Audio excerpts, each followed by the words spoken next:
Hey guys, this is Eckhart's Ladder. Hello and welcome to another Star Wars lore video. Today I'll be covering something that's sort of been percolating for a few weeks now, and that's regarding the version of Episode 9 we were supposed to get before we got The Rise of Skywalker. And that sounds confusing, but for those who don't know, initially Jurassic World writer and director Colin Trevorrow was supposed to write and direct Episode 9. However, at some point, it seems like Lucasfilm didn't like the way he was moving with their script, and they instead went with J.J. Abrams, and that was that. However, recently, details have been leaking, including a script outline and now concept art, which show us what we would have got with Colin's version of the movie, which apparently would have been called Duel of the Fates. Now, I personally was hesitant to talk about these leaks because supposed Episode 9 plots have leaked before, and I did a video on one that turned out to be wrong. However, Colin Trevorrow has now confirmed the title, the plot, and that the concept art we'll be talking about today was legitimate, so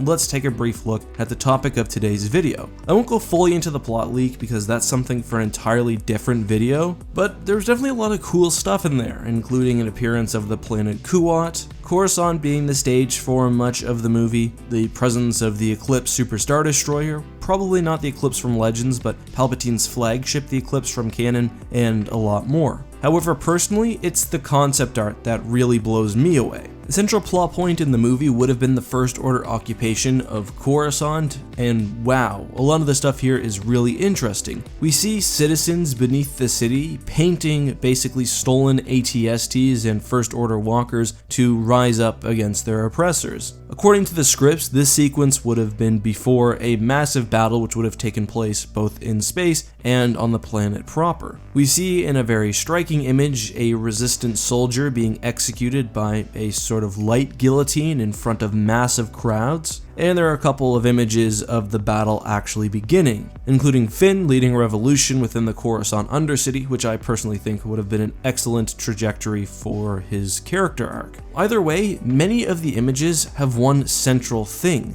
this massive Star Destroyer looming ominously over the city, and it's very interesting because it's the first time we really see sequel trilogy aesthetics interact with the prequel trilogy. Let's take a closer look at this image specifically, and you'll note that I called it a Star Destroyer, and I think that that's probably the case. I will note that the summarized script calls it a Citadel, but it looks almost exactly like the Mega Star Destroyer from Episode 8, and the script is basically just a summary of what somebody understood. However, if you look at this piece of concept art in particular, you can see what looks like the spire of the ship trying to retract into the thing's body. I mean, logically, if you're gonna have a structure like this that is only connected to the ground by this one pylon thing, it would have to be kept up by repulsor lifts, and in that case, why not make it a capital ship anyway? And I think the scene would have been something like this. The battle on the ground and in space has been turning in the Resistance's favor, with individuals on the planet's surface rising up against the First Order occupiers, and fleets coming in and destroying the warships guarding the planet. We see as the battle is lost that General Hux commits suicide, and my guess is that the rest of the First Order leadership is trying to escape in this massive Super Star Destroyer. However, the problem is, the thing is already clearly being fired on, it's exploding, and as the leadership is trying to escape into space, the Mega Star Destroyer, or whatever the ship would be called, is destroyed. Again, that's just an assumption, but just looking at this humongous vessel, I don't think it's something the First Order would have built on Coruscant. It seems like a large mobile base, maybe a cousin of the Supremacy, that they use to absolute dominate planets that are important to their war campaign. The Supremacy was sort of like a moving capital, so it would make sense that perhaps this is a second ship of the line, or even the Supremacy repaired, which sort of allows the moving capital to station itself on an important planet. It would basically be the hub of the First Order's government, like the Imperial Palace was for the Empire, and would be connected to the planet by this large chute or tube or whatever it is.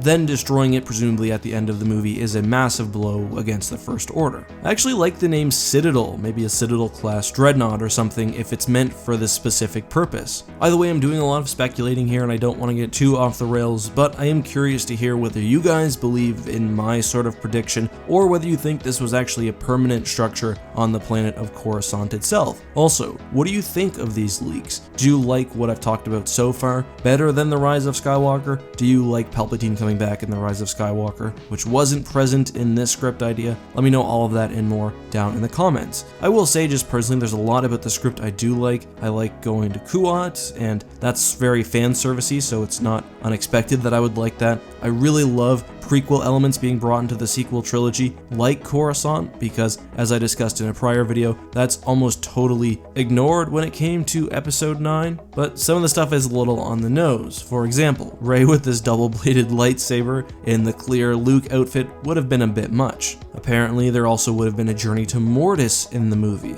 and again, that could have been really cool, but I think it would have been difficult to pull off. Also, Ben dies without being redeemed, which I really don't like for his character, but that's just my opinion. I'm curious to hear what you guys think. As I said, let me know down in the comments.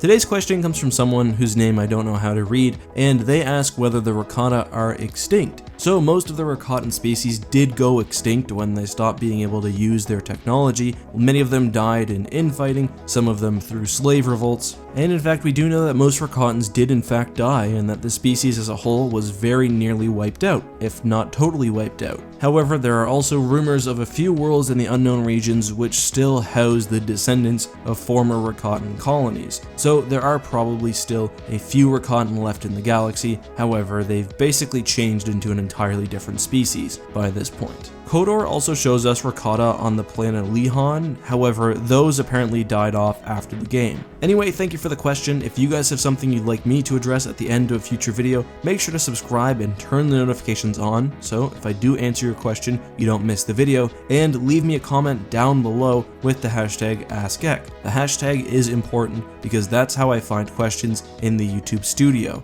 Anyway, until next time guys, have a great one, and as always, may the Force be with you.